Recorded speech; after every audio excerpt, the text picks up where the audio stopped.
Ingresaron los ministros a este salón de plenos y se encuentra todo dispuesto para que dé inicio la sesión ordinaria del Tribunal Constitucional de nuestro país.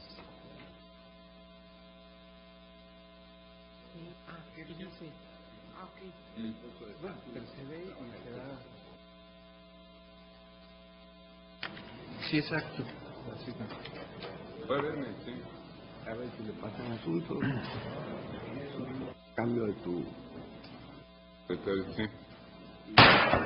Se abre la sesión pública ordinaria correspondiente al día de hoy. Señor secretario, sí se da cuenta, por favor.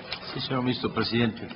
Se somete a su consideración el proyecto de acta de la sesión pública número 31 ordinaria, celebrada el martes 13 de marzo del año en curso. Señoras y señores ministros, está a su consideración el acta con la cual se ha dado cuenta por el señor secretario. Si no hay alguna observación, les consulto en forma económica si se aprueba. Está aprobada por unanimidad de votos, señor secretario. Continuamos, por favor. Sí, señor ministro. Se somete a su consideración el proyecto relativo a la contradicción de tesis 293/2011 entre las sustentadas por el primer Tribunal Colegiado en Materias Administrativas y de Trabajo del 11º Circuito y el 7º Tribunal Colegiado en Materia Civil del 1er Circuito, bajo la ponencia del señor ministro Saldívar Lelo de la Rea y conforme a los puntos resolutivos a los que se dio lectura en sesión anterior. Gracias, señor secretario. Señoras y señores ministros, como ustedes saben, hemos estado en la discusión y el debate de este asunto. Hemos alcanzado algunas intenciones de votos, en otros simplemente hemos hecho las manifestaciones, pero seguimos en el debate de este tan importante asunto. Señor ministro ponente. Gracias, señor presidente. Señoras y señores ministros, el asunto de las contradicciones de tesis que se resuelven en este proyecto son de una enorme trascendencia para el orden jurídico nacional. En relación con la primera de ellas, tuvimos ya una intención de voto y que llegamos a un empate porque estaba en una comisión, señor ministro Pardo Rebolledo, que no obstante manifestó su opinión previamente y no se alcanzó a votar el segundo tema, no obstante prácticamente todos las señoras y señores ministros se manifestaron sobre el proyecto. A pesar de que los ministros que votaron a favor de la propuesta amablemente habían autorizado a que en el engrose se hicieran algunos ajustes terminológicos, por la trascendencia del tema yo preferiría presentar una propuesta en blanco y negro que pudiera ser analizada con todo detalle. Y adicionalmente me parece que las posturas de los ministros Franco y Pardo Rebolledo probablemente pudieran ser incluidas en una propuesta alterna que no desvirtúe la esencia del proyecto que se presentó, y en la idea de construir una opinión con el mayor consenso posible en este tribunal pleno, yo quiero pedir autorización para retirar el proyecto y que se me permita presentar una nueva propuesta con los ajustes terminológicos que habían sido sugeridos por las señoras y señores ministros, y también tratando de buscar una propuesta que pudiera englobar las posturas de los ministros Pardo y Franco. Esto último lo ofrezco como una intención de hacer el esfuerzo, no sé si al final será posible, pero mi idea es tratar de tener una propuesta reflexionando sobre estos puntos de vista, porque creo que en este tema en particular una opinión robusta y con una mayoría importante es enviar un mensaje de certeza a todos los tribunales que tendrán que aplicar este criterio. Esta sería mi propuesta, presidente. Gracias. Gracias, señor ministro ponente. Pues, señor ministro Aguirre Enguera. Gracias, señor presidente. El siguiente asunto es de mi ponencia, como ustedes recordarán. Se rehizo y se presentó y está esperando su oportunidad para ser discutido. Sin embargo, pienso que para todos es innegable que existe algún tipo de vinculación con el anterior, razón por la cual mi sugerencia será que se quede en lista indefinidamente, en tanto cuanto el señor ministro Saldívar presente el proyecto que resulte después del retiro del actual, y que se vean en sesiones, si se puede en una sesión y si no en sesiones subsecuentes. Gracias, señor ministro Aguirre Anguiano. Pues muy puestas en razón las dos propuestas que hacen ahora el señor ministro don Arturo Saldívar y don Sergio Aguirre Anguiano, habida cuenta del reconocimiento que tenemos todos de la importancia capital que tiene para el orden jurídico mexicano la determinación de los criterios en los proyectos que ellos han sometido a nuestra consideración. Muy bien que esto se haga así para efecto de este fortalecimiento y presentar, ya lo hizo ahora el señor ministro don Sergio Aguirre, quien en su oportunidad retiró el asunto, nos presenta una nueva versión del asunto y ahora también lo propone, y creo que pues acertadamente el señor ministro Arturo Saldívar. De esta suerte, la primera contradicción se retira y la segunda del señor ministro Aguirre Anguiano queda en lista, corriendo la suerte que serán listados en la misma oportunidad. Muchas gracias y siga dando cuenta, señor secretario. Sí, señor ministro presidente. Se somete a su consideración el proyecto relativo a la solicitud de modificación de jurisprudencia 14/2010, formulada por los magistrados integrantes del primer tribunal colegiado en materia penal y de trabajo del 19º circuito, bajo la ponencia del señor ministro Franco González Salas, y conforme al único punto resolutivo que propone: es improcedente la solicitud de modificación de tesis de jurisprudencia formulada por los magistrados integrantes del primer tribunal colegiado en materia penal y de trabajo del 19º circuito. Gracias, señor secretario. Señor ministro, don Fernando Franco. Con mucho gusto, señor presidente. Me voy a permitir hacer una narración un poco extensa, dado que tiene antecedentes este asunto y que se dio hace tiempo. Consecuentemente, les robaré unos minutos para la presentación. Como es de su conocimiento, este asunto se quedó en lista desde el pasado 11 de noviembre de 2010, al ser tema de la presente solicitud de modificación de jurisprudencia relevante en el ámbito jurídico nacional, y en razón de que en aquella ocasión el Pleno de este alto tribunal no se encontraba debidamente integrado, aunque había mayoría suficiente para sesionar. Recuerdo que en aquel entonces, por diferentes motivos, en la sesión no estaban presentes 4 ministros, 3 de ellos por comisiones oficiales, y desafortunadamente también no contábamos ya con la presencia del señor ministro don José de Jesús Guriño Pelayo. Consecuentemente, se estimó prudente, y yo lo planteé de esa manera, que después de haber escuchado con toda atención las razones que expresaron las señoras ministras y los señores ministros presentes en tal sesión pública, para asentir o disentir con mi propuesta, y además pensando que una mayoría que se estaba construyendo era muy precaria sobre este tema tan importante, que era conveniente esperar a que estuviera debidamente integrado el Pleno de esta Corte, para que todos los ministros que por diferentes razones no habían tenido oportunidad de expresarse, y más ahora que ha habido una renovación de este Pleno, pudieran expresar su opinión. Me parece importante recordarles que esta solicitud de modificación de jurisprudencia 110/2004 es respecto de la que lleva por rubro personalidad.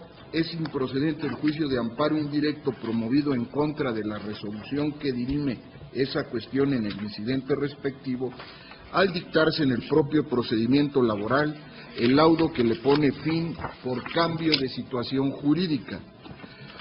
Reitero que dicha petición fue formulada por los magistrados integrantes del primer tribunal colegiado en materia penal y de trabajo del 19º circuito, y que en aquella sesión de noviembre de 2010, los primeros 3 considerandos del proyecto presentado bajo mi ponencia, correspondientes a la competencia, la legitimación y la procedencia de la solicitud de mérito, fueron aprobados.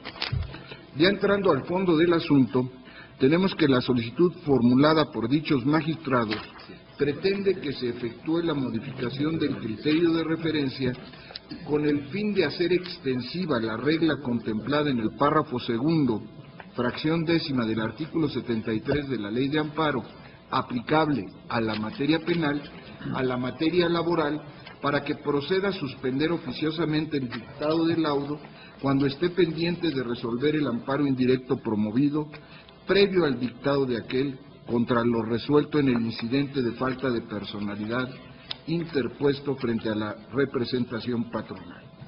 La petición se funda en el hecho de que, en términos generales y abstractos, cuando se promueve amparo indirecto contra la resolución del incidente de falta de personalidad, el juicio deberá ser sobreseído por la actualización del motivo de improcedencia a que se refiere el artículo 73, fracción 10ª de la Ley de Amparo.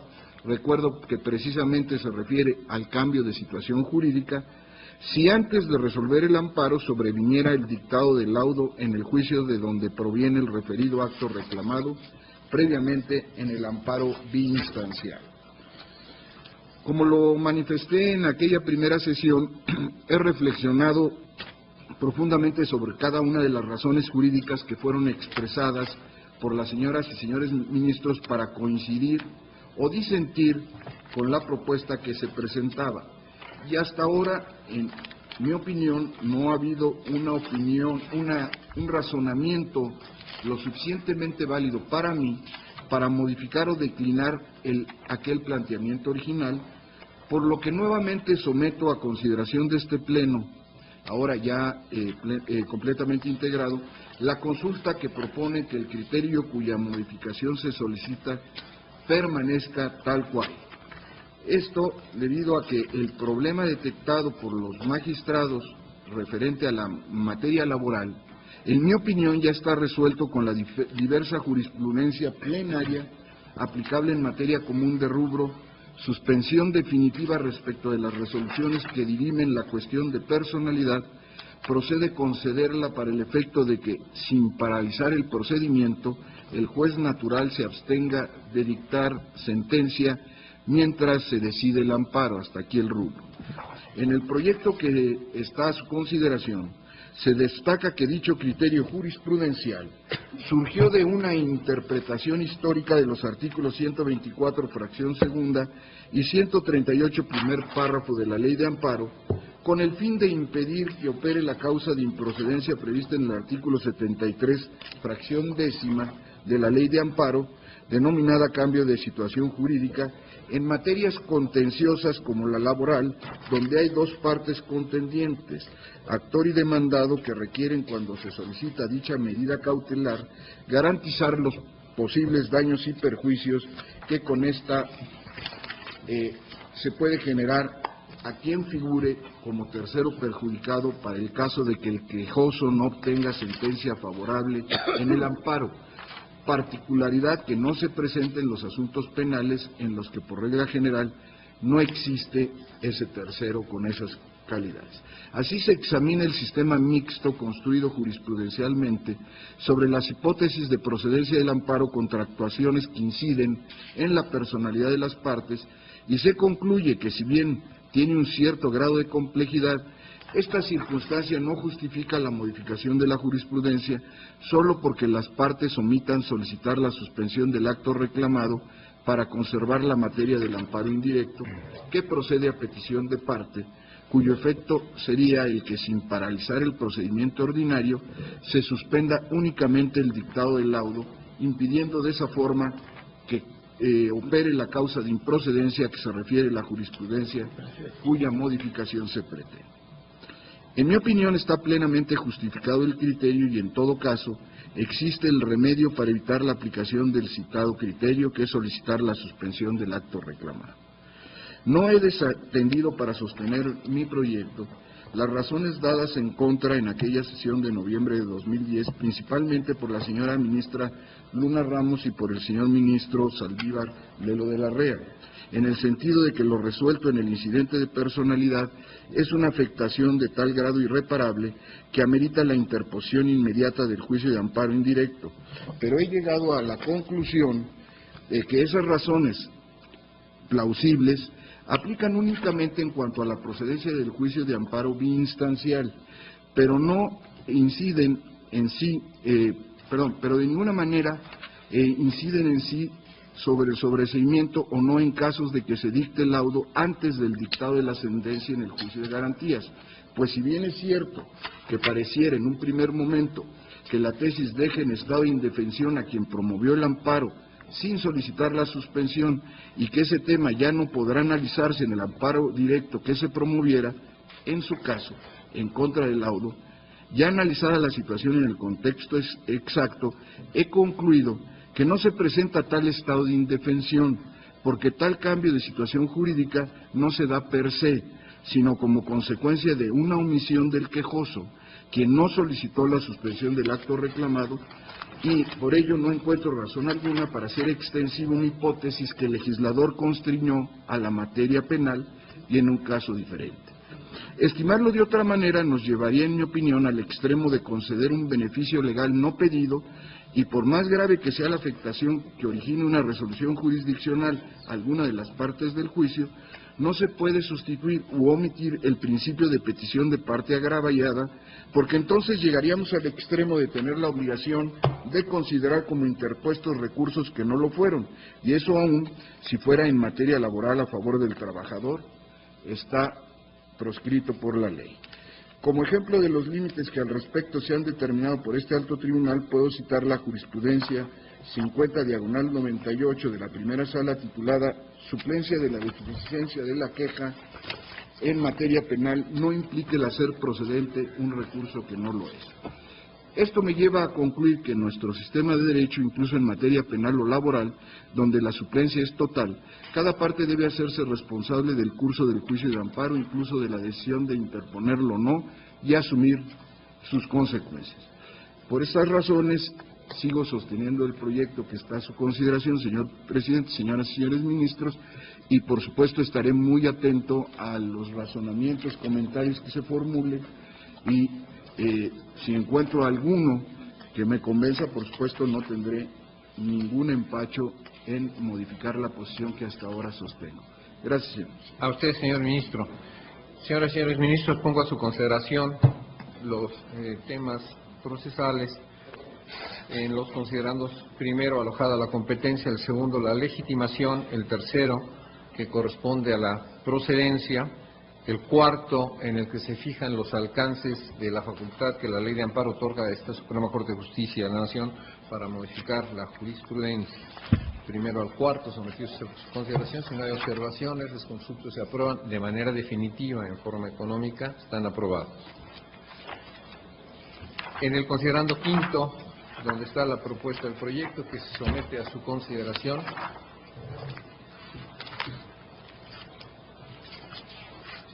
si nadie tiene alguna observación o objeción. Adelante, señor ministro. Gracias, señor presidente. Bueno, como bien lo mencionó el señor ministro ponente, desde la ocasión anterior en que este asunto se discutió, yo manifesté que me encontraba en contra de la propuesta. Y bueno, continúo estando en contra y quisiera dar las razones de por qué esta situación. En realidad el problema viene desde el sistema que ya ha adoptado la jurisprudencia de esta Suprema Corte de Justicia de la Nación, en las cuales yo me he manifestado en contra, en las que yo ya he participado. Algunas pues no me tocó todavía participar en su integración. Pero si recuerdan ustedes el problema de la jurisprudencia en materia de personalidad, de cómo se iba a combatir, a través de qué vía, se da desde una primera tesis que aparece durante la octava época, en 1991, en donde se dijo que todos aquellos problemas que implicaran la impugnación de los incidentes de competencia en procedimiento ordinario no eran impugnables a través del juicio de amparo indirecto, porque se consideraba que no había violaciones a cuestiones de carácter sustantivo y que eran realmente violaciones de carácter intraprocesal, y que por tanto era de aquellas que tenían que reclamarse con fundamento en el 159, fracción primera de la Ley de Amparo, junto con el laudo o la sentencia correspondiente en juicio de amparo directo. Sin embargo, en 1996, ya bajo la nueva estructura de la Suprema Corte de Justicia de la Nación, se vino un cambio jurisprudencial en el que se determinó que, si bien era cierto que era un parámetro importante el determinar si había o no violaciones a situaciones de carácter sustantivo, que en el caso de la personalidad, el hecho de someter a la persona a un procedimiento en el que consideraba que no debería estar porque no había no estaba acreditada esta, que no tenían por qué someterla y esperar a que se dictara la resolución o la sentencia correspondiente, sino que podían acudir de inmediato al juicio de amparo indirecto, porque se consideraba que aunque no hubiera violación a derechos sustantivos, era una violación de tal magnitud, decían, relevante o exorbitante, algo así se llamaba, de manera predominante y superior, decían, a las partes. Y esto dio lugar, sí agradezco que me recordaran los señores ministros exactamente las palabras que utiliza la tesis.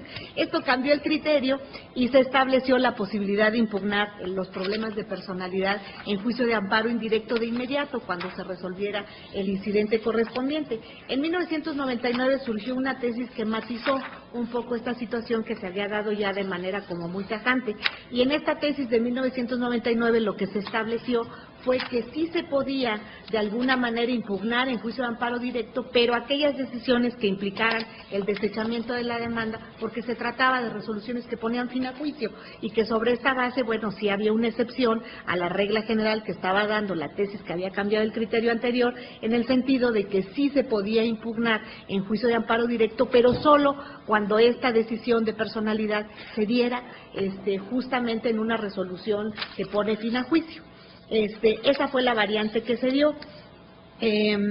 Luego, ¿por qué razón se había dicho inicialmente, desde la octava época, que el juicio de amparo no era procedente? Porque se entendía que al ser una violación intraprocesal, esa violación era todavía susceptible de ser reparable junto con la sentencia definitiva y que, por tanto, podría impugnarse en juicio de amparo directo.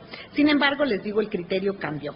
En 2003, el Pleno emitió una contradicción de tesis que fue la 28 de 2003, donde se dijo que procedía a conceder la suspensión definitiva sin paralizar el procedimiento del juicio natural, absteniéndose el juzgador de dictar la sentencia correspondiente nada más, que simple y sencillamente se determinara no la paralización del procedimiento si es que se estaba combatiendo en juicio de amparo indirecto el incidente de personalidad, y por otro lado se podría dictar el laudo correspondiente, bueno, cuando interpusiera su juicio de amparo indirecto en contra del incidente de personalidad, debía solicitar la suspensión para que no se concluyera el procedimiento ordinario ni se dictara la sentencia correspondiente, porque al dictarse podría traer el problema de que se aplicara la causal de improcedencia del artículo 73, fracción 10, en el sentido de que había un cambio de situación jurídica porque ya se había dictado la sentencia correspondiente.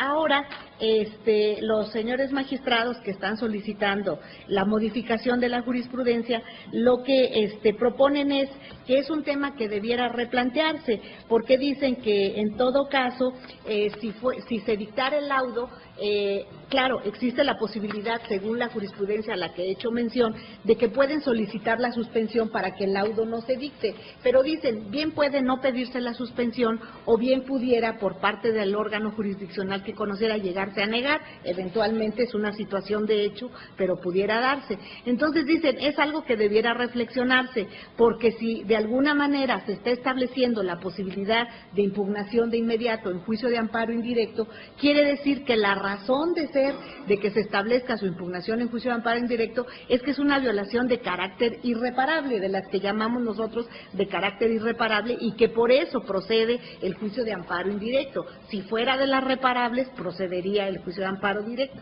Desde mi punto de vista es de las reparables, pero bueno, la jurisprudencia así lo determinó. Entonces, por esa razón, los señores magistrados que ahora solicitan solicitan el cambio de jurisprudencia, aducen este tipo de razones, sobre todo cuando no se llega a suspender y se determina el dictado de la resolución, que fue justamente lo que pasó en los asuntos que motivan la solicitud de modificación, porque en estos no se solicitó la suspensión o se negó, no sé cuál fue el problema, pero el chiste es que no se suspendió, se dictó la resolución correspondiente y entonces, ¿qué sucede? Que se aplica aplica para el juicio de amparo indirecto la decisión del 73 fracción décima de que hubo cambio de situación jurídica porque ya se dictó el laudo y ya no se analizan las violaciones que ahí se dieron. Entonces, lo que los señores magistrados dicen, esas violaciones pues prácticamente ya quedan de que siendo irreparables porque en un momento dado se permitió la procedencia del juicio de amparo indirecto, pues ahora resulta que quedaron irreparables para siempre. ¿Por qué razón? Pues porque se declaró el sobreseimiento por cambio de situación jurídica.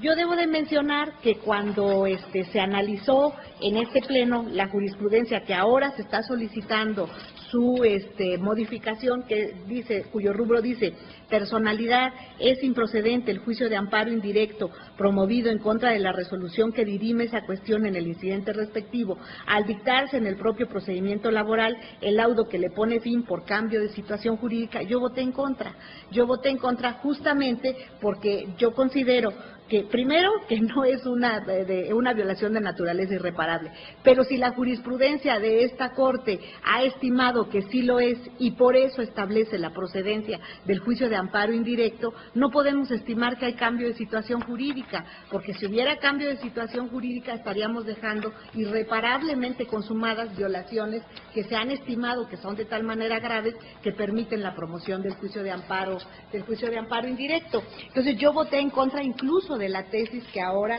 está solicitándose su modificación.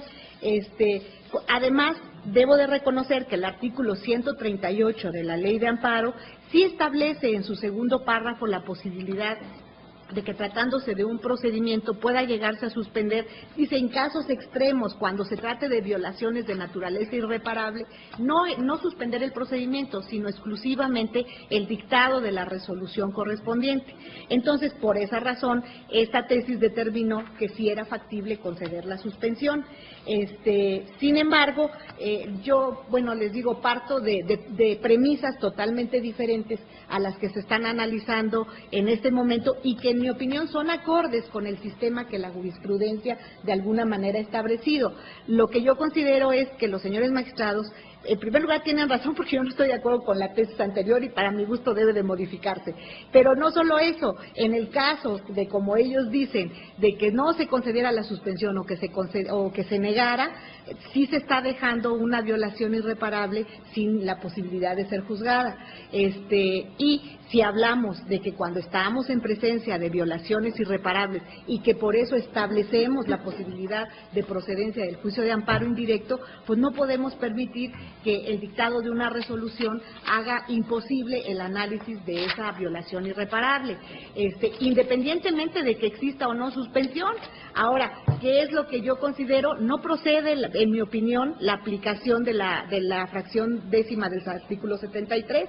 En todo caso, si se resolviera con posterioridad el juicio de amparo indirecto en el cual se está analizando el incidente de personalidad y determinara que hubo violaciones a las garantías constitucionales que se hubieran invocado, pues en mi opinión eso vota incluso el laudo que se hubiera emitido con posterioridad. Sin embargo, con la aplicación de esta tesis, y por eso yo voté en contra en su momento, con la aplicación de esta tesis eso no resulta posible. ¿Por qué? Porque se va a sobreseer en el juicio de amparo indirecto por el simple dictado del laudo, cuando en mi opinión la decisión que se dicte en el amparo indirecto sí puede en un momento dado dejar sin efectos la resolución incluso que se dicte en el laudo correspondiente, si es que se declarara que hubo violaciones y que se concediera el amparo.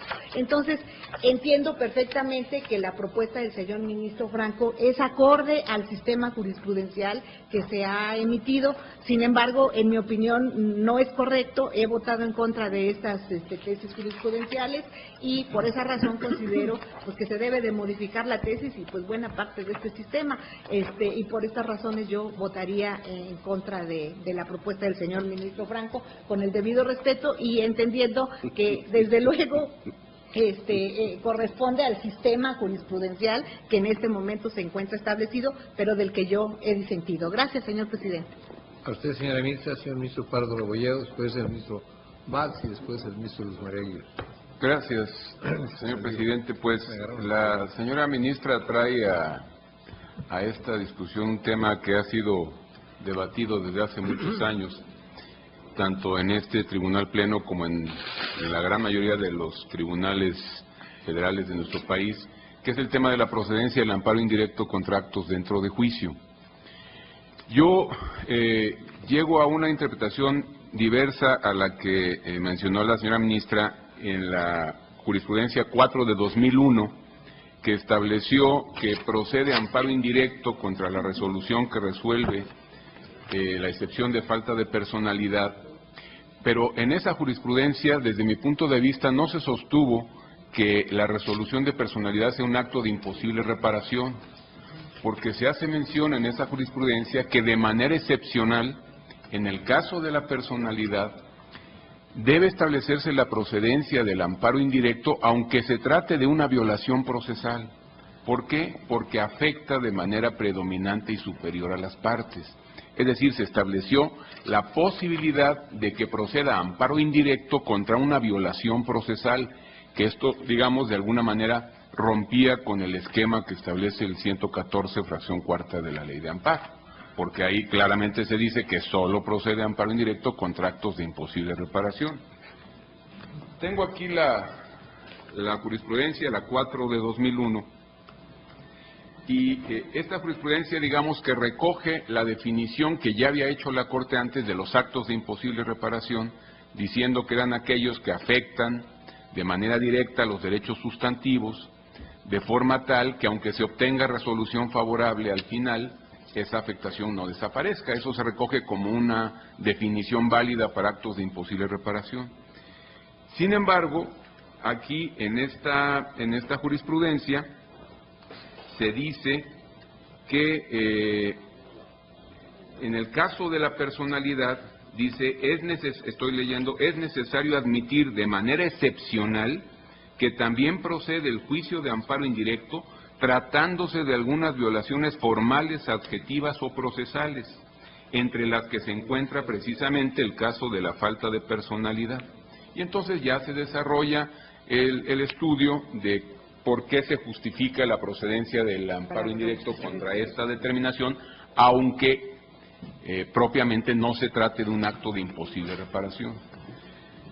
Partiendo de esta interpretación, a mí me parece que la jurisprudencia cuya modificación se solicita en el asunto que analizamos no debiera hacer. Aquí lo que se está haciendo es, está aplicando estrictamente el artículo 73 de la Ley de Amparo en su fracción décima. Este artículo 73 establece que cuando hay un cambio de situación jurídica, deben considerarse como consumadas irreparablemente las violaciones que se hubieran cometido, porque no se puede resolver esa situación sin afectar la nueva situación jurídica creada con motivo de un nuevo acto. En el presente caso se trata de que en materia laboral el incidente de personalidad tiene que resolverse previamente al laudo, y entonces se resuelve previamente al laudo, se interpone un amparo indirecto en términos de la jurisprudencia 4 de 2001, no se solicita la suspensión, bueno, eso no lo sé, si no se solicita o en su caso se le concede y no cumple con los requisitos, en fin, el tema es que no se le concede la suspensión y entonces ese procedimiento laboral continúa, viene el dictado del laudo respectivo y aún sin resolverse el amparo indirecto contra el tema de la falta de personalidad. A mí me parece que en ese caso se actualiza plenamente la fracción décima del 73. Es decir, en la propia Ley de Amparo, en esta fracción, dice, es que ya no puedo yo resolver sobre el tema que se plantea en ese amparo sin afectar la nueva situación jurídica creada con motivo, en este caso, del dictado del laudo en esta determinación. Yo coincido también con lo que dijo la ministra Luna Ramos, porque yo no comparto el criterio de la jurisprudencia 4 de 2001. A mí me parece claramente que el tema de personalidad es un tema procesal y que en todo caso debiera hacerse valer en amparo directo. Sin embargo, en esta jurisprudencia se cambió ese criterio y a mí me parece que el problema que estamos analizando ahora pues confirma precisamente que se trata de una cuestión procesal, el tema de la personalidad. ¿Qué sucede si aún resuelto este tema de la personalidad en una interlocutoria, como en este caso, la parte a la que le afecta esa determinación obtiene un laudo favorable a sus intereses al final. Esa afectación, ¿cómo va a trascender si finalmente obtiene un laudo que le es favorable a su postura? Pues ya no tendría ningún interés en que se resolviera el tema de la personalidad, porque al final de cuentas obtiene un laudo que le favorece. Eso para mí confirma que se trata de un tema procesal. Sin embargo, en términos de esta tesis, ahora puede analizarse en amparo indirecto, y yo considero que, digamos, una de las consecuencias, si pudiera llamarse negativas, de este criterio, pues es que está sujeto evidentemente al cambio de situación jurídica cuando en ese juicio que se resuelve la personalidad y se interpone el amparo indirecto, se dicta el laudo antes de que se resuelva el amparo contra esa determinación. Y aquí estamos en un asunto en materia laboral, pero se puede aplicar a un asunto en materia civil, es decir, siempre que el acto se dé dentro de un procedimiento, que sea un acto dentro de juicio, va a haber este riesgo.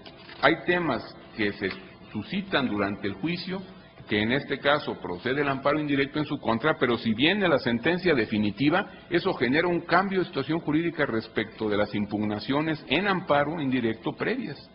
Así es que, pues yo considero que el criterio que ahora se solicita modificar, lo único que hace es aplicar la hipótesis prevista en la fracción décima del 73, tal como está previsto. Y en esa medida, pues yo comparto la propuesta del proyecto. Gracias, señor presidente. Gracias, señor ministro Pardo. Señor ministro Sergio Valls. Muchas gracias, señor presidente.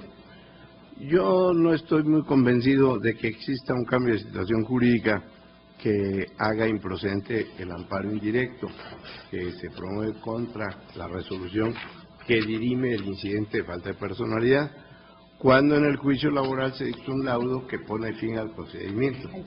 Porque el incidente de falta de personalidad constituye un acto procesal que tiene consecuencias que no desaparecen por el hecho de que se haya resuelto el juicio laboral. Es decir, la personalidad es un aspecto fundamental que incide en el resultado del laudo. Por lo tanto, el juicio de amparo indirecto en el que se dirime la resolución del incidente respectivo debe resolverse en definitiva, pues en todo caso uno de los efectos que podría llegar a tener su solución sería que se deje insubsistente el laudo, como acontece con cualquier otra violación procesal. Opino que el dictado del laudo no tiene consecuencia necesaria en la consumación irreparable de las violaciones reclamadas en el procedimiento que siga. En este caso, el incidente de falta de personalidad. ¿Por qué? Pues porque cualquier violación formal o material cometida por la autoridad laboral al substanciar y resolver el incidente de personalidad subsistirá mientras no se analicen y va a trascender al resultado del fallo. Esto es, de la solución al problema de falta de personalidad dependerá que el demandado haya contestado en momento oportuno la demanda inicial y en su caso que haya ofrecido pruebas, lo que incluso trasciende a la distribución de las cargas procesales. De ahí que la resolución que dirime el incidente de falta de personalidad, motivo de análisis en el juicio de amparo indirecto, constituya una etapa en el procedimiento que incide necesariamente en el dictado del laudo. Por tanto, considero que sí procede sustituir el criterio contenido en la jurisprudencia P/J 110/2004 en el sentido de que el dictado del laudo en el juicio laboral no provoca la improcedencia del amparo promovido contra la resolución de falta de personalidad. Muchas gracias, señor presidente. Gracias, señor ministro Valls. Gracias, señor presidente. Yo coincido con el ministro Pardo en el sentido de que, en efecto, yo tampoco estoy de acuerdo con la jurisprudencia 4 porque esta es una cuestión que debería ser siempre motivo de impugnación el amparo directo precisamente porque pudiera ser que el laudo le fuera favorable y ya no habría ninguna trascendencia de la decisión sobre la personalidad que se haya emitido en el procedimiento, en este caso laboral. Y seguramente podría yo estar de acuerdo también con que la fracción 10 es aplicable cuando ya resuelto el asunto con laudo, hay un cambio de situación jurídica que puede dejar sin efecto ya el amparo indirecto que se haya promovido de conformidad con este criterio. Lo que me preocupa, y creo que la ministra lo mencionó de alguna manera, es que entonces el tema se queda inaudito. Se queda inaudito porque precisamente acatando la jurisprudencia 4 se interpuso el juicio de amparo indirecto y este juicio de amparo indirecto no puede llegarse a resolver porque se dicta el laudo y la violación que se consideró existía en ese aspecto de la determinación de la personalidad, que no se estudia en el amparo indirecto porque el amparo indirecto se sobresee, ya no se puede hacer valer entonces en el amparo directo porque se había hecho valer en el amparo indirecto. Sin embargo, se queda en una etapa límbica en la que no puede ya ni irse ni para un lado ni para el otro. Y su argumento en relación con la personalidad que quería hacer valer, precisamente por el acatamiento a la jurisprudencia 4, lo deja sin posibilidad e indefenso, sin posibilidad de impugnar esta cuestión. Yo creo que si no se va a cambiar desde luego el criterio de la jurisprudencia 4, el hecho de que se sobresea, como se propone, se sobresea en el juicio de amparo indirecto en el que se combatió la cuestión de personalidad, ello no impida, precisamente porque no hubo pronunciamiento al respecto, que en el amparo directo el interesado pueda hacerlo valer, especialmente cuando se trata, y no digo que nada más, pero especialmente cuando se trata de trabajadores. Porque entre otras cosas, en el amparo indirecto, que bien pudiera solicitarse la suspensión y hasta se la pudieran conceder, pudiera ser que el quejoso no tuviera el dinero inclusive para cumplir con el requisito de la garantía que se le pide. Y entonces el procedimiento seguirá, se dictará el laudo, ya no se pudo pronunciar el juez de amparo respecto de la cuestión de personalidad, ya no lo puede hacer en el amparo directo porque ya lo había hecho valer antes y resulta que entonces su argumentación lo deja realmente en ese punto prácticamente sin defensa. Yo creo que el hecho mismo de que se haya interpuesto el amparo indirecto en acatamiento de esta jurisprudencia, pero se haya sobreseído el juicio por el cambio de situación jurídica, no le debe impedir que en el amparo directo lo pueda hacer valer. Esto no quiere decir que tenga dos oportunidades. La oportunidad otra se quedó sin existir realmente al sobreseerse el juicio. Ahora es cuando tiene la oportunidad de hacerlo valer en el amparo directo. Es cierto que en la tesis específica en su texto no se trata mucho este tema, sin embargo se trata tanto en la ejecutoria de uno de los colegiados y se retoma en el proyecto que ahora se nos propone, aunque no se refleja con esta claridad en la tesis misma, porque solo se refiere a la cuestión de la improcedencia del amparo indirecto.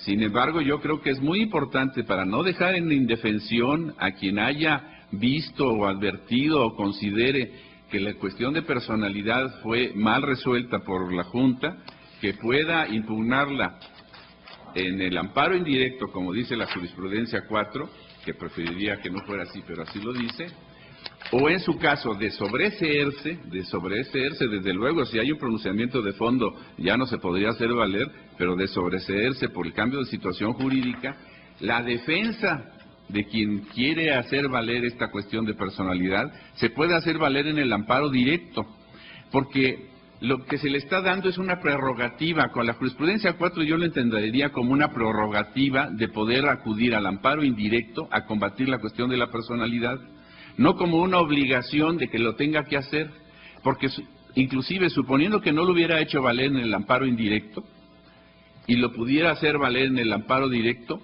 no creo que fueran inoperantes los argumentos por el hecho de que no haya agotado el juicio de amparo indirecto.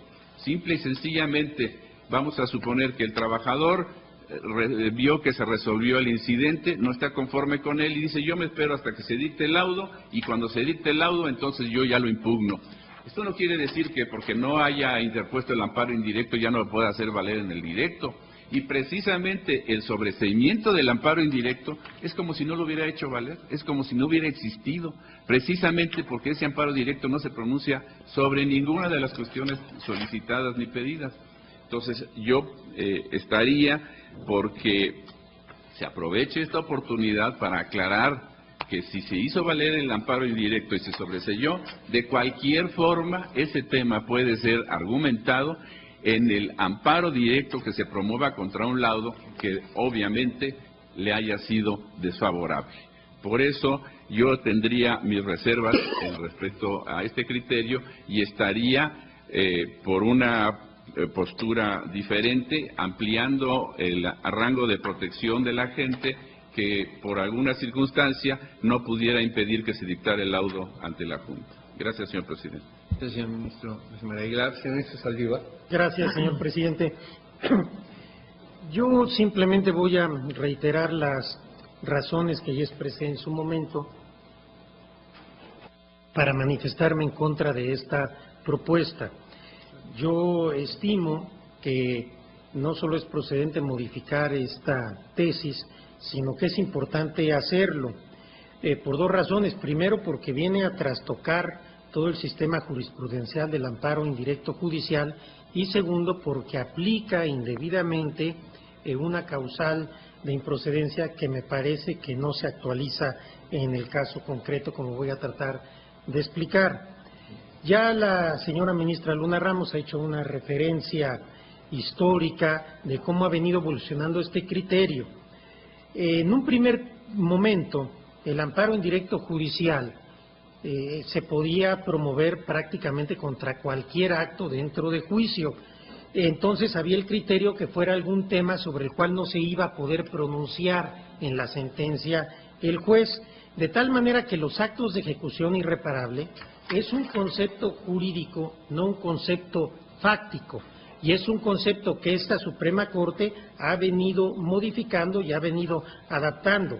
Yo no concibo o no coincido en que hablemos de que hay actos de ejecución irreparable y hay otras violaciones procesales relevantes que no son actos de ejecución irreparable. Si lo vemos en un sentido fáctico, sí, pero no en una conceptualización jurídica, y el derecho es en gran medida un lenguaje.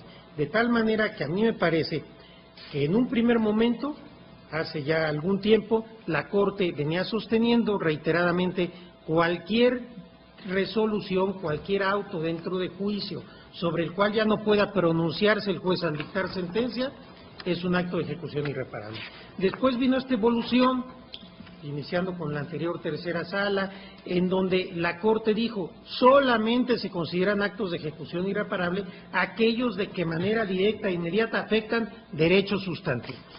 Esta tesis extrema, que se fue al otro lado, generó muchos inconvenientes, y por eso esta misma Suprema Corte tuvo que ir atemperando y decir: los actos de ejecución irreparable son los que afectan derechos sustantivos, pero también excepcionalmente violaciones procesales relevantes o de jerarquía superior, y vino haciendo una serie de excepciones y estableciendo este tipo de violaciones procesales relevantes. Una de ellas, y creo que fue la primera, fue precisamente la falta de personalidad.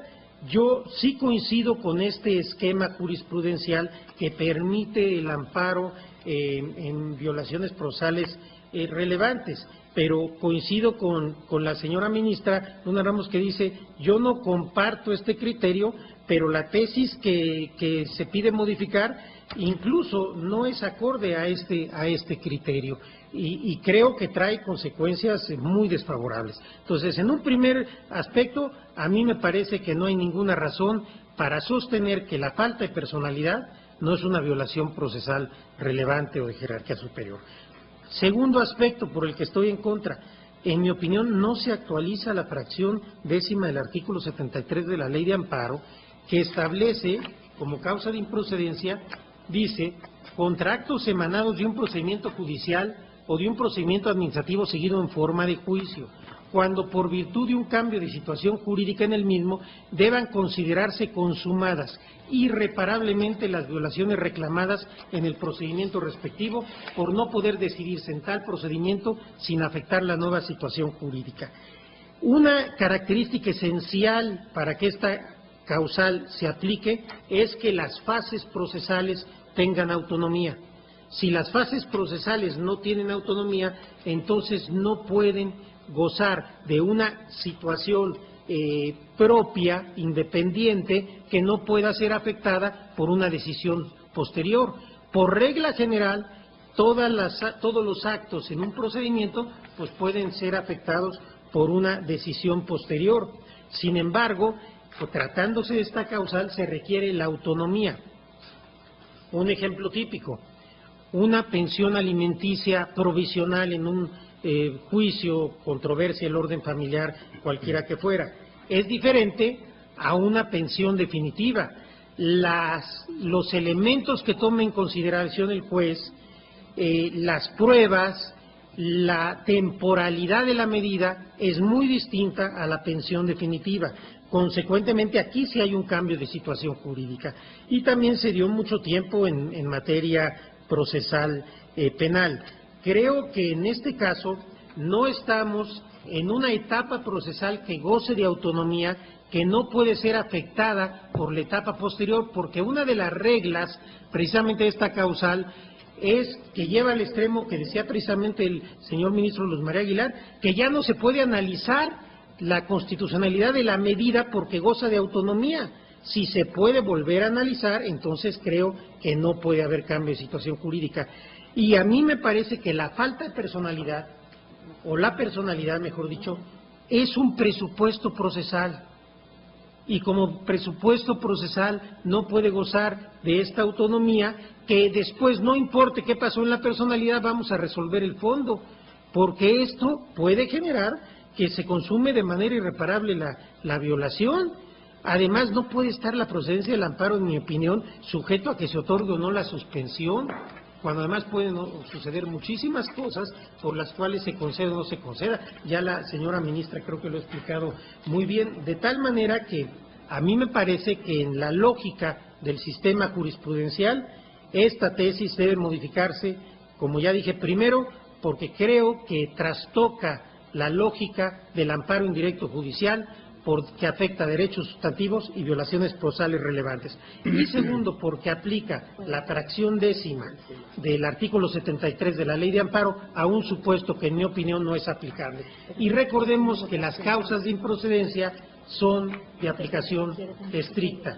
Y si venimos construyendo desde la quinta época una doctrina amparista que entiende el cambio de situación jurídica de esta forma, que las fases procesales gozan de autonomía y por eso se consuman irremediablemente, no se puede consumar de modo irreparable un presupuesto procesal. Si el presupuesto procesal no se surte, no es posible que podamos nosotros decir que hay un cambio de situación jurídica. De tal suerte que yo, con independencia que también participo, sobre todo por tratarse de materia laboral, que se pueda hacer valer en el amparo directo, por supuesto, porque cualquiera que sea el resultado de esta votación, lo más grave que podría suceder es que establezcamos candados para la procedencia del amparo.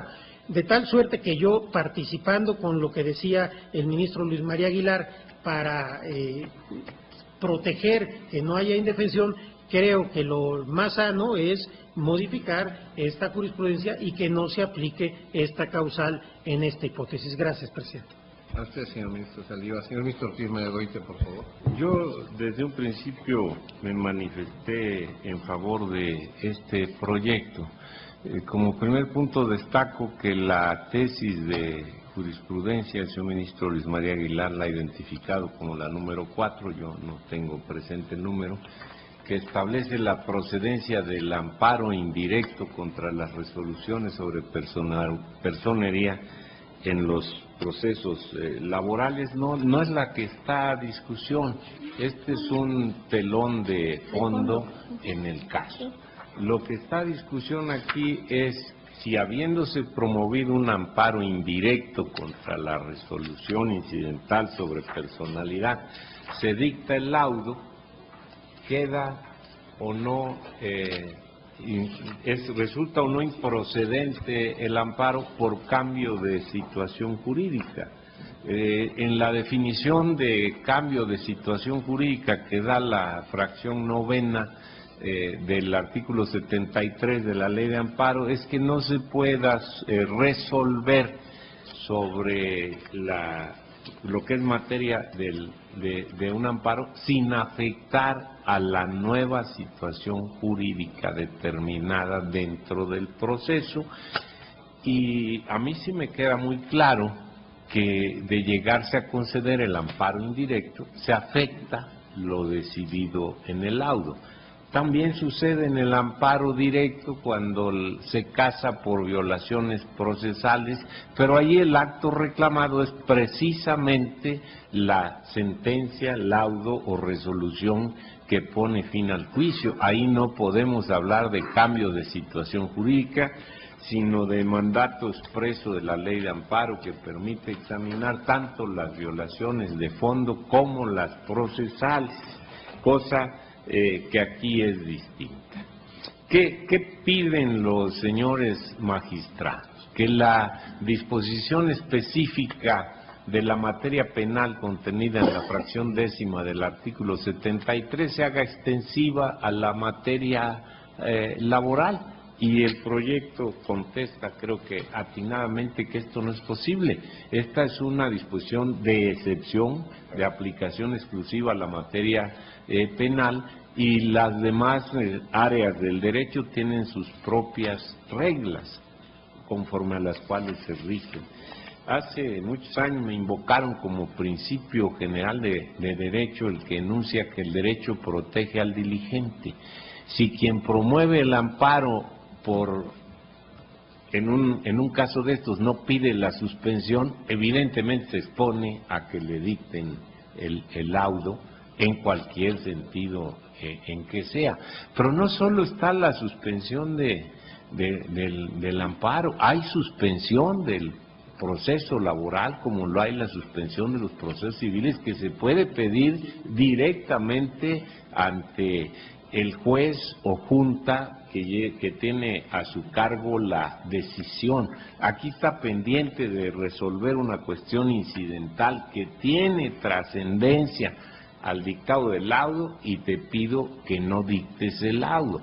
Si se cruza de brazos, no pidió la suspensión en amparo, se dicta el laudo, hay cambio de situación jurídica y ese amparo está destinado a sobreseerse. Es lo único que dice la tesis, es lo único que estamos aquí analizando. Si ha menester cambiar otros criterios, pues que se solicite la modificación correspondiente, pero vincular esta solicitud a toda la temática de amparo directo, indirecto, cuándo sí, cuándo no, pues yo creo que vamos a exceder mucho el tema de la propuesta, con la cual, repito, yo estoy totalmente de acuerdo. Gracias. Gracias, señor ministro. El señor ministro Luis María Aguilar solicita hacer una aclaración. Sí, no, desde luego que me queda claro que la jurisprudencia 4 de 2001 no es la que está a discusión, la citamos precisamente porque este es de donde parte el principio de la posibilidad de impugnación a través del amparo indirecto de este tipo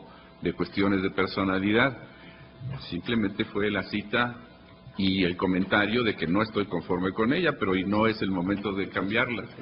Lo que sí interesa es que aún acordando, como lo dije, que fuera improcedente el juicio de amparo indirecto promovido porque ya se dictó el laudo y que no se concedió la suspensión por algún motivo, y aquí es muy importante, yo lo quiero repetir, puede ser que la suspensión inclusive se haya otorgado, pero las realidades de este país hacen que muchas veces un trabajador no tenga ni siquiera los 3,000 o 5,000 pesos que se le pide para garantizar la medida y el amparo continúe. Hace muchos años también recuerdo que decía don Guillermo Guzmán Orozco que los recursos no deben convertirse en un laberinto donde se pierda el justiciable. Yo ahora advierto que parece ser que la procedencia del mismo juicio de amparo es el que se está convirtiendo en un laberinto en el que deja al justiciable sin la posibilidad de impugnar algo que considera indebido, porque si lo hizo en el amparo indirecto se le sobreseyó y en el amparo directo le dicen que ya no lo puede hacer valer. Es más, según los criterios prácticos que se hacen en los tribunales todos los días, es que le dicen, tú lo debiste hacer en el amparo indirecto, porque lo dice la jurisprudencia 4 de la Corte, que no está en discusión, pero lo dice, y entonces ya no lo puedes hacer valer en el amparo directo porque no hiciste valer en el amparo indirecto, como si eso fuera una cuestión de procedencia del amparo directo, cuando se trata de simplemente de dos juicios de amparo. Entonces yo estoy por la mejor defensa, por la mayor oportunidad de que quien tenga esta circunstancia, a quien se le haya sobreseído y por lo tanto no haya un pronunciamiento sobre este tema, lo pueda hacer valer con la amplitud que debe tener la protección de estos derechos en el amparo, a través ahora del amparo directo, como una violación que naturalmente debía ser motivo de la impugnación del laudo al final del procedimiento. Gracias, señor presidente. Por hecha la aclaración, señora ministra Luna Ramos. Gracias, señor presidente. Sí, tiene razón el señor ministro Ortiz Mayagüita cuando dice que no está sujeta a discusión en este momento la modificación de la jurisprudencia 4 emitida por este pleno. En eso yo coincido plenamente. Sin embargo, sí de veras es el telón de fondo, que origina todo esto. ¿Por qué razón? Porque a lo mejor era muy rigorista la tesis anterior en la que se decía que solo procedía el juicio de amparo indirecto cuando había violación a derechos sustantivos en las violaciones que se daban dentro de juicio. A lo mejor era muy rigorista, pero era una tesis que daba seguridad jurídica. Empezamos a hacer excepciones y empezamos a crear problemas porque hasta dónde es importante una cuestión intraprocesal para que proceda el amparo directo o para que proceda el amparo indirecto. Y el problema que se presenta en esto es que en lo que deciden que si es importante o no es importante, ahí ya perdieron el juicio, porque si promueven un juicio de amparo directo que consideran que no lo es o un indirecto que no lo es, pues de todas maneras ahí ya le sobreseyeron. Entonces, a mí eso es lo que me preocupa y por eso me gustaba más el criterio anterior, porque daba certeza, daba seguridad jurídica y la idea de irreparabilidad que se manejaba en esa tesis a mí me parecía muy jurídica, porque el problema no es si la sentencia final se va a hacer o no cargo de la violación intraprocesal. El problema era que las violaciones que se habían dado durante el procedimiento eran de tal manera graves que aún teniendo sentencia favorable, esas resoluciones no iban a ser reparables. Y se ponía, por ejemplo, en estos casos, ejemplos tales como si estábamos en un juicio de pensiones, una situación de esas, decía, no importa, si gana la sentencia final, de todas maneras va a tener una pensión enorme, sí, pero en vía de mientras, ¿qué come? ¿De qué vive el niño? ¿De qué subsiste? Esa violación, aunque gane una jugosa pensión al final, ya no va a ser reparable. Esa era la diferencia que se había establecido en relación a la violación a derechos sustantivos, que entonces después se dijo, no, pero hay procesales que también son muy importantes. Bueno, ¿a juicio de quién y a criterio de quién y respecto de qué? Entonces, esto es lo que ha motivado en realidad ese problema. Le digo, a mí lo que me preocupa en esto es de que a veces se van al amparo directo, a veces al indirecto, y pierden el juicio porque dicen, no, esta no es de las que debías reclamar aquí. Ese es el problema de inseguridad. Pero efectivamente, como lo decía el señor ministro Ortiz, no estamos juzgando la tesis 4. Pero el problema fundamental que se dio aquí es a una violación de carácter intraprocesal se le dio el carácter de violación no irreparable, porque efectivamente, como lo decía el ministro Pardo, no es de las irreparables, no es que por eso no procedía el juicio de amparo indirecto, ni debiera proceder, pero sin embargo se le dio un carácter excepcional, y entonces se dijo, sí procede. Bueno, pues si se le dio el carácter excepcional, se abrió la puerta para que procediera el juicio de amparo indirecto. Y tramitándose un juicio de amparo indirecto en contra de la determinación establecida en un incidente de personalidad, resulta que pues, se dicta la resolución correspondiente en el juicio principal.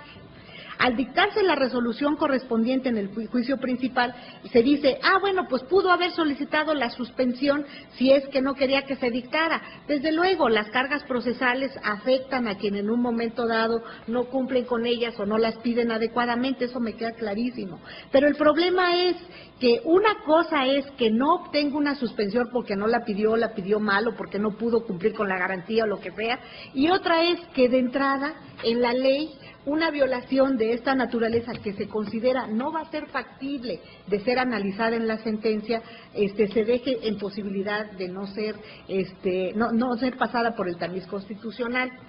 ¿Por qué pienso yo que en un momento dado no se da la causal del 73 fracción décima?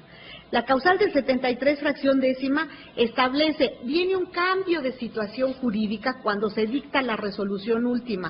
¿Por qué razón? Porque lo que se resolvió antes fue de manera provisional y estaba relacionada, podríamos decir, con lo que se iba a resolver de alguna manera hasta el final.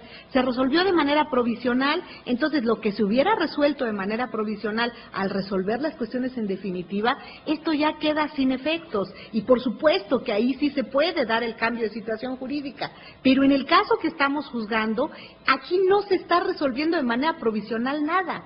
Aquí estamos impugnando un incidente de falta de personalidad, diciendo que el demandado no está debidamente representado, o el actor en su momento, pero vamos a pensar, el demandado no está debidamente representado. Aquí no se está resolviendo provisionalmente nada, se está decidiendo que no tiene personalidad y para esa persona se va a acabar el juicio. Entonces, al acabarse el juicio para esa persona, si se continúa el laudo, se continúa con el dictado del laudo o de la resolución correspondiente, donde ya a esa persona no se le van a recibir sus pruebas, no se le va a tener por ofrecido nada porque no se le reconoció esa personalidad y se va a resolver sin tomarle en cuenta, y luego se le va a decir en el otro juicio que todavía está pendiente, donde estaba justamente impugnando que sí tenía personalidad, y se le dice, pues como ya te resolví en el fondo, pues ya cambió la situación jurídica y ya no te resuelvo. No, la situación jurídica no cambió, tu situación en el juicio de amparo indirecto sigue siendo la misma, está pendiente de determinarse si tenías o no personalidad, no se resolvió provisionalmente, se resolvió en definitiva que no tenías personalidad, y eso es lo que se está impugnando en el juicio de amparo indirecto. Entonces no podemos decirle que hubo un cambio de situación jurídica sobre algo que no se resolvió provisionalmente ni va a ser materia de análisis en el laudo. Al contrario, tan no va a ser materia de análisis en el laudo que todas aquellas pruebas que pudo haber ofrecido a quien no se le reconoció la personalidad ya no se van a tomar en cuenta. Es más, ni siquiera se va a mencionar en el laudo nada relacionado con la personalidad. Entonces, yo por eso no puedo entender que se aplique una causa de cambio de situación jurídica en algo que no implica una resolución provisional en relación con aquello que sí va a ser la resolución definitiva del laudo, porque lo que se está resolviendo en el incidente de personalidad es una cuestión sí incidental, pero que incide directamente en la defensa de quien se le está desconociendo su personalidad. Y si se le dice, como ya te dicté el laudo, ahora ya no te resuelvo el juicio de amparo en relación con tu personalidad, pues lo estamos dejando en estado absoluto de indefensión. Por esa razón, a mí me parece que no aplica aquí la causal del 73 fracción décima, porque les digo, si fuera una cuestión provisional, desde luego, estamos resolviendo provisionalmente sobre esa parte del proceso. Cuando resolvemos en definitiva, ya analizamos las pruebas que se nos hayan acercado y nos hayan allegado, y entonces pues ya lo que te haya dicho provisionalmente sobre lo mismo, pues ya no influye. ¿Por qué? Porque al final de cuentas te decidí con más elementos el fondo del asunto, pero aquí voy a decidir el fondo del asunto sin hacer referencia alguna a las cuestiones relacionadas con personalidad, y lo que es peor, sin tomarte en consideración todas aquellas pruebas que hayan ofrecido. Entonces, por esa razón, a mí me parece que la causa no es aplicable, y por eso voté en contra desde que se emitió la tesis anterior, y en concordancia con eso, yo opino que sí debería de modificarse. Gracias, señor presidente. Para aclaración, ministro Ortiz Magri, que después Gracias, señor ministro Aguirre, Va a hacer una aclaración el ministro Ortiz Mayorga y enseguida. Brevísima, señor presidente. Solo quiero significar que por regla general los trabajadores promueven por su propio derecho. El tema de personería es generalmente hacia las empresas y sus representantes. Digo esto por el comentario de que a veces un trabajador no tendría para dar la fianza de una suspensión. Gracias. Gracias, ministro. Señor ministro Aguirre Anguiano. Gracias, señor presidente. En otras épocas del juicio de amparo, órganos jurisdiccionales se portaban muy requisitosos, yo diría más que eso, triquismiquis, para revisar las cuestiones propias de la representación a través de mandatos, poderes, etcétera. Y empezaron a decidir cosas como la siguiente: solamente el Consejo podía estar facultado para acordar que se otorgara este poder. Los consejeros tienen un nombre y dos apellidos, y en las actas correspondientes viene un solo apellido. Si esto es así, no se cumplió con la ley, y quien dice ser sujeto de válida expresión de voluntad de tal persona moral, no lo es. Y empezaron a llover desconocimientos en toda clase de órganos jurisdiccionales, pensando mal porque encontraron una mina para no trabajar a través de este expediente y tenían a todo litigante en reversa. Tiene más o menos por aquellas mismas épocas una conjunción de muchas más o menos variadas en una sola. Todos los temas de carácter interprocesal no admiten amparo indirecto. Y vámonos al amparo directo. Y se dice hoy, esa fue una tesis bondadosa y generosa, porque propició una gran seguridad jurídica. Bueno, vamos a ver. Para el torero mondeño que se paraba en la plaza, no se movía un centímetro. Llegaba el toro de más de 500 kilos sobre él y lo pasaba interpérrito con un capotazo. Había una gran seguridad en lo que estaba haciendo. ¿Qué le pasaba al litigante o al abogado del litigante? Que tenía que aguantar a pie firme todos los embates y todos los avatares procesales que sucedieran en el proyecto, en donde no podía meter las manos, porque tenía que esperarse a hacer la reclamación, al final, en la resolución final, e irse en amparo, en revisión, y ahí quejarse de todas las violaciones intraprocesales que quisieran. Qué gran seguridad, pero qué gran sufrimiento.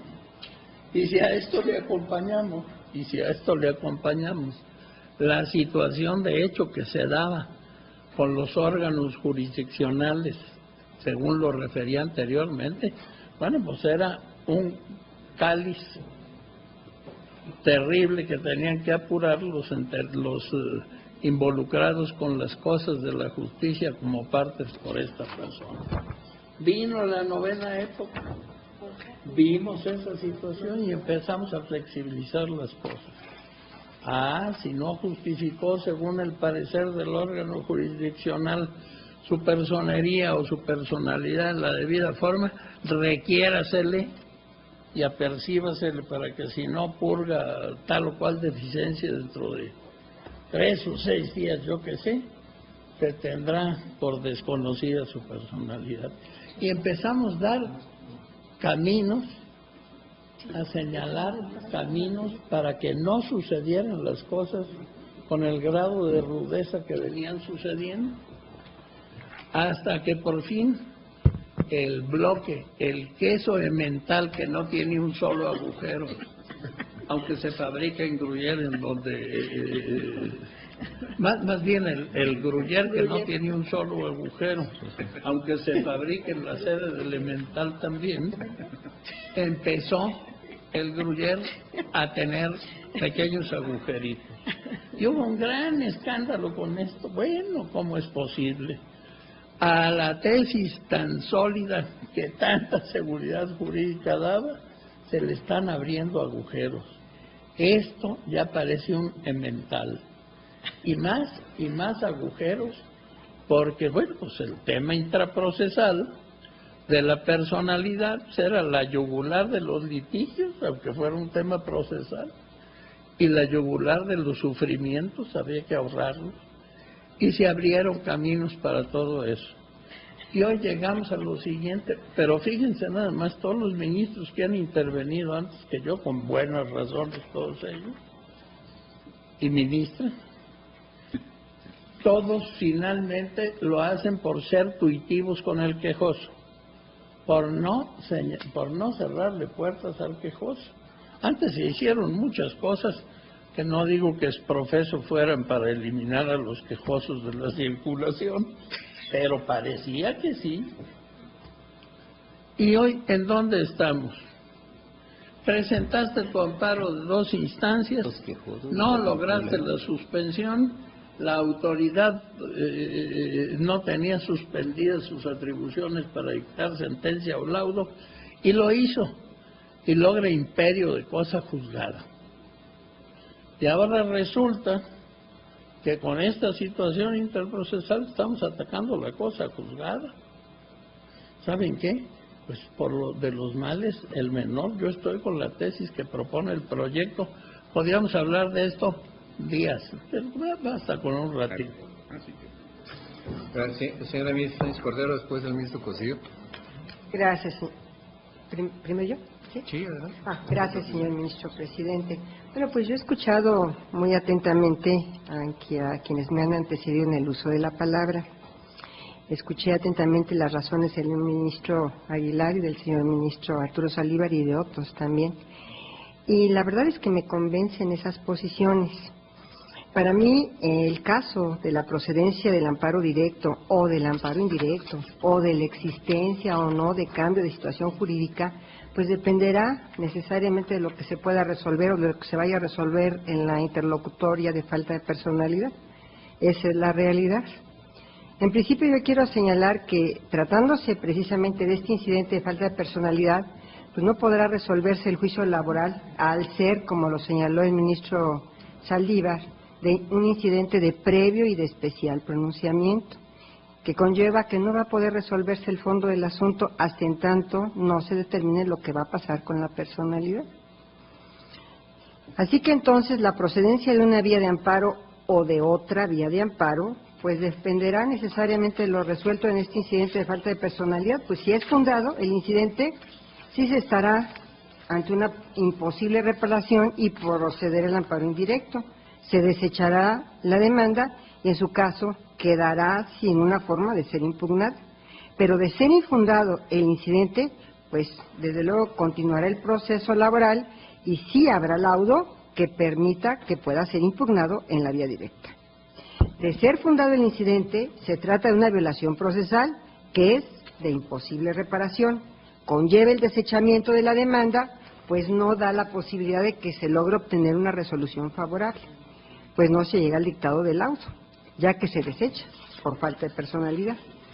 No llegará al amparo directo si se resuelve la interlocutoria fundado el incidente de falta de personalidad, por lo que en su caso pues no existirá laudo que pueda ser reclamado en la vía de amparo directo. Entonces, señor ministro presidente, pues yo me dio las posiciones de los ministros que me han precedido en el uso de la palabra. Sobre todo comparto en todo lo que ha dicho el ministro Aguilar y el ministro Arturo Saldívar. Gracias. Señor ministro Cosío. Muy brevemente, señor presidente, yo también estoy en contra de la tesis originaria en donde se fue diversificando. Me parece que la tesis del amparo directo tiene toda la razón el ministro Aguirre en cuanto que generaba o podía generar algún nerviosismo en los litigantes, o muchísimo, pero me parece sin embargo que sí daba mucha seguridad. Por otra parte, eso es exactamente lo que tiene el proyecto de ley de amparo, que esperamos que entre esta semana y la que entra quede aprobado. Estamos llegando a elementos de una enorme concentración de violaciones para precisamente evitar que los juicios se estén difiriendo.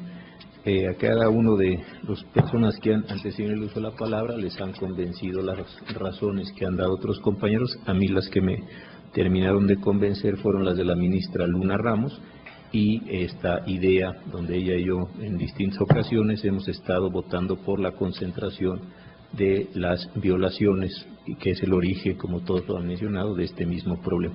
Por este motivo, señor presidente, yo también estaré en contra de la propuesta. Gracias, señor ministro. Pues yo de manera muy sintética y simple habría de decir que yo comparto la propuesta del proyecto, pues sí comparto la propuesta en el sentido de cómo se construye a partir de la solicitud que se elabora y por las razones por las cuales se sustituye y por las cuales el proyecto considera que no es procedente la modificación. No coincido. Abono a muchas con las participaciones que se han manifestado el ministro Saldívar, el ministro Aguilar, sí, pero no me convencen para efecto del tema concreto de la improcedencia de la modificación. Yo creo que no es esta la solución concreta de esta solicitud de modificación, más allá de todas las aristas que esto presenta, y así votaría a favor del proyecto. Señor ministro ponente, señor ministro Pardo, Perdón, una última reflexión nada más.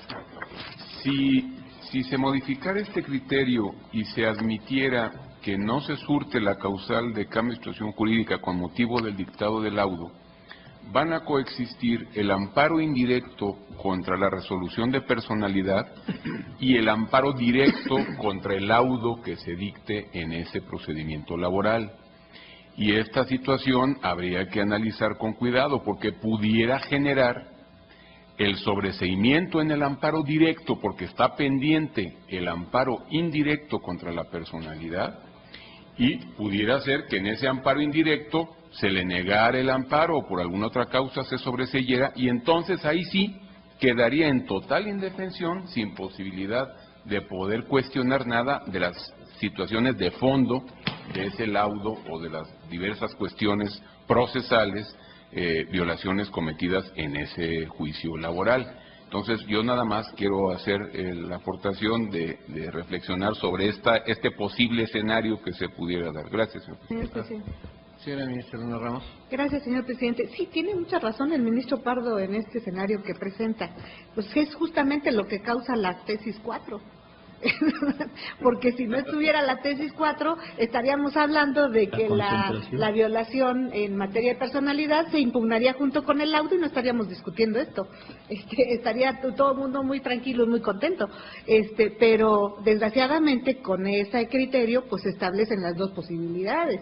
Entonces, al establecerse las dos posibilidades, recuerden ustedes que en alguna época incluso prevaleció la posibilidad de impugnar los acuerdos dados en audiencia constitucional a través de la queja, y los acuerdos y lo que se había mencionado en la sentencia correspondiente a través de la revisión.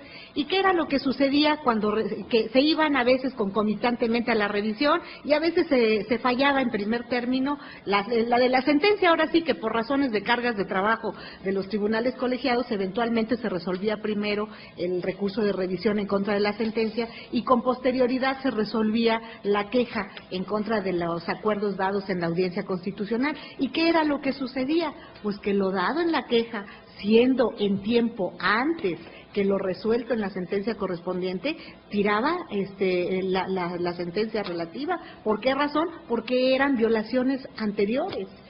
Claro, para evitar este problema, lo que se dijo fue, y un poco en lo que decía el ministro Cosío, en esa concentración de no estar permitiendo que haya una serie de recursos simultáneos, ¿qué se dijo? No, todo lo que sea violación en audiencia o en sentencia se reclama en recurso de revisión, y así se soluciona el problema. Pero al final de cuentas se decía, no, si la violación fue anterior, pues en todo caso tendrá que reponerse el procedimiento o lo que sea, según se hubiera determinado en la queja correspondiente, el laudo quedaba sin efectos o la sentencia correspondiente quedaba sin efectos. Proporción guardada, eso es lo que pasaría. Gracias, señor presidente. A usted, señora ministra Luna. Gracias, señor presidente. Muy brevemente, celebro haber pedido que se quedara este asunto pendiente para que cuando estuviera integrado el Pleno, porque de nueva cuenta hemos reciclado en gran medida las discusiones que tuvimos en aquella sesión. Realmente, en la mayoría de los casos se han, ratificado los criterios que se expusieron que siempre reconocí eran muy plausibles. Creo que hay inclusive no hubo rectificaciones, en fin, entonces creo que ya está definido el sentido hasta donde alcanzo a ver del voto de cada uno, y consecuentemente no voy a hacer una serie de precisiones que pensaba hacer, entre ellas la que hizo el ministro Pardo, que me parece muy importante y creo que no ha tenido una respuesta adecuada, en mi opinión, al problema que él planteó y que seguirá ahí.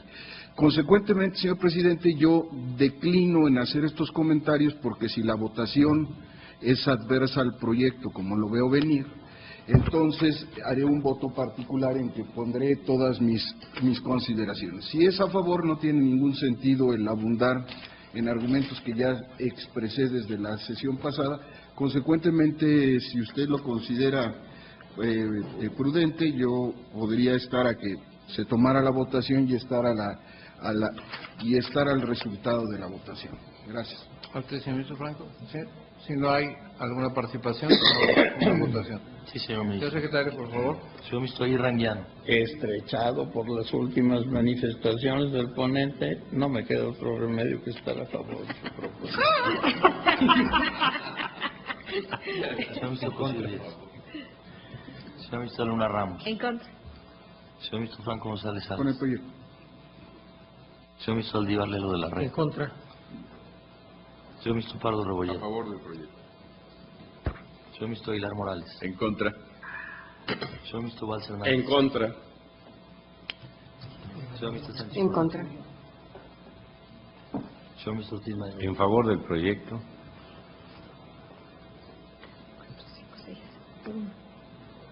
Señor ministro presidente Silva Mesa. También a favor del proyecto.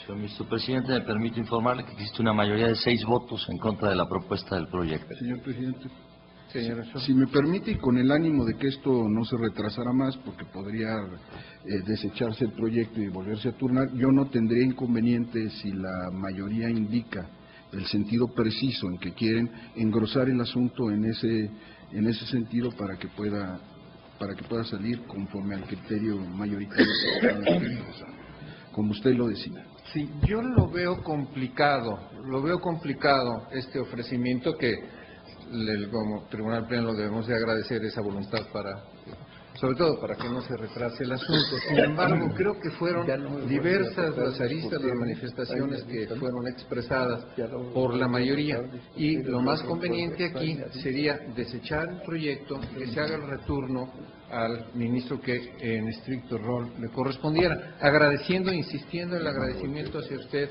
en ese sentido. De esta suerte, y atento al resultado, se desecha el proyecto y habrá de retornarse en la forma correspondiente. ¿De acuerdo?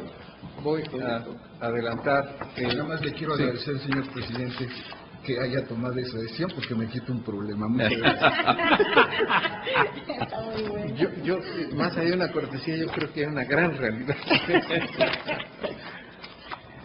Tenemos pendiente para el día de hoy programada continuar con las sesiones privadas que hemos venido teniendo para efecto de revisar la normativa de protección a datos a terceros. Vamos a seguir trabajando en ella. Creemos que estamos muy cerca ya de una solución integral del problema, y de esta suerte habré de levantar la sesión para convocarlos para el próximo lunes, donde habremos de atender el próximo martes, cierto, el lunes es inhábil, para atender en principio la acción de inconstitucionalidad en materia electoral del Estado de Yucatán y el expediente varios consulta trámite, que también de urgente resolución en este sentido. Esto es lo que habremos de atender el próximo lunes.